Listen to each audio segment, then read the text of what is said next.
ಎಲ್ಲರಿಗೂ ನಮಸ್ಕಾರ. ಈಗ ನಾನು ಮಾತನಾಡೋ ವಿಷಯ ದೇವರ ಪೂಜೆಯನ್ನು ಮಾಡುವಾಗ ಕೆಲವೊಂದಿಷ್ಟು ಪರಿಕರಗಳನ್ನು ಜೋಡಿಸ್ಕೊಂಡಿರಬೇಕಾಗುತ್ತೆ. ಇದನ್ನು ಮೂರ್ತಿ ಪೂಜಾ ವಿಧಾನ ಅಂತ ಕರೀತಾರೆ. ವಿಧಗಳು ಏನೇನು ಇರಬೇಕು ಅಂತ. ಮುಖ್ಯವಾಗಿ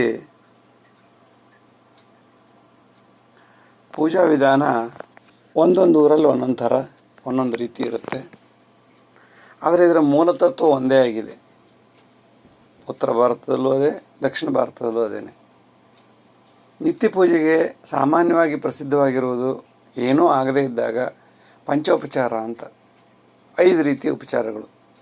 ಮೊದಲನೇದಾಗಿ ಒಂದು ಸ್ವಲ್ಪ ಗಂಧ ಹಚ್ಚೋದು, ಆಮೇಲೆ ಹೂವನ್ನು ಇಡೋದು, ಅನಂತರ ಧೂಪ ತೋರಿಸೋದು, ದೀಪ ತೋರಿಸೋದು, ಮತ್ತು ಸಾಧ್ಯವಾದರೆ ನೈವೇದ್ಯ 2 ಬಾಳೆಹಣ್ಣು ನೈವೇದ್ಯ ಮಾಡೋದು.